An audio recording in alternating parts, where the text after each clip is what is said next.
Good morning, good afternoon, good evening, good night, good day to you, depending where you are in the world. It is our nighttime devotion. We're reading from the devotional Lift Him Up. The title today is Redeeming the Time. The scripture reading comes from Ephesians 5:14-16. Awake, thou that sleepest, and arise from the dead, and Christ shall give thee light. See then that ye walk circumspectly, redeeming the time, because the days are evil.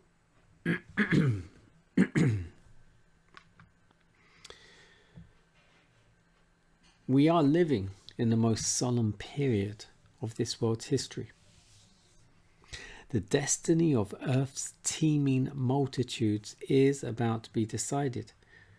We need to be guided by the Spirit of truth. Many are deceived as to their true condition before God. They congratulate themselves upon the wrong acts which they do not commit, and forget to enumerate the good and noble deeds which God requires of them, but which they've neglected to perform. It is not enough that they are trees in the garden of God. They are to answer his expectation by bearing fruit.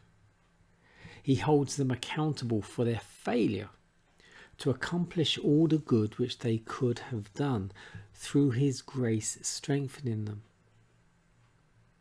In the books of heaven, they are registered as cumberers of the ground.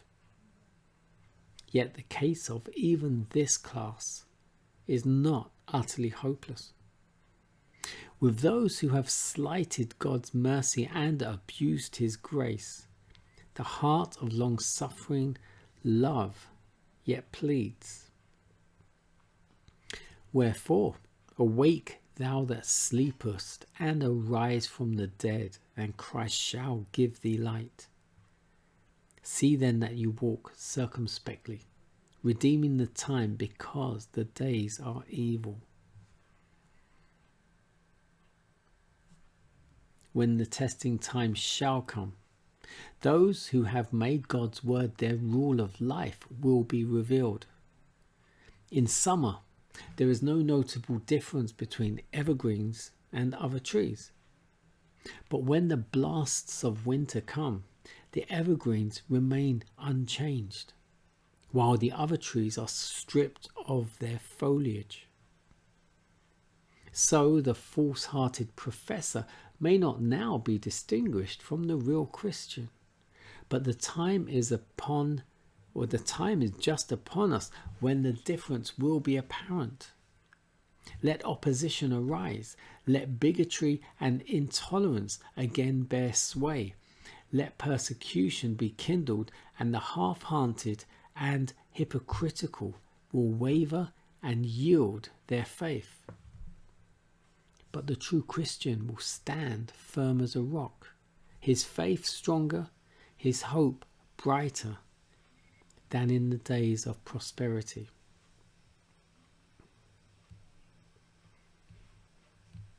Says the psalmist, thy testimonies are my meditation. Through thy precepts I get understanding. Therefore I hate every false way. That's Psalm 119 verses 99 and 104. Happy is the man that findeth wisdom. He shall be as a tree planted by the waters, and that spreadeth out her roots by the river, and shall not see when heat cometh, but her leaf shall be green, and shall not be careful in the year of drought, neither shall cease from yielding fruit. That's Proverbs 3:13, Jeremiah 17:8. Not by its name, but by its fruit is the value of a tree determined.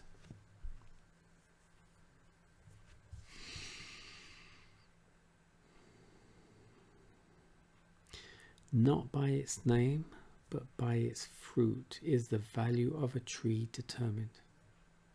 Which reminds me of when Jesus and the disciples saw the fig tree. And it was a time of year that fig trees bear fruit. But this particular fig tree had no fruit on it. And Jesus cursed that tree because it bore no fruit. That was its purpose in life, to bear fruit. And I pray that Jesus will not curse me for not bearing fruit.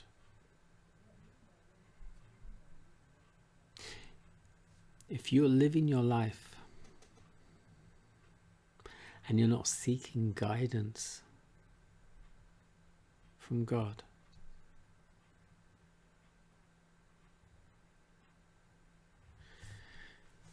is your life really worth living?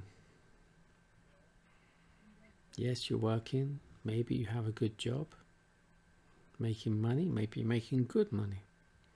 You're paying your bills, you have your car, you have your home, have your family, have food on your plate.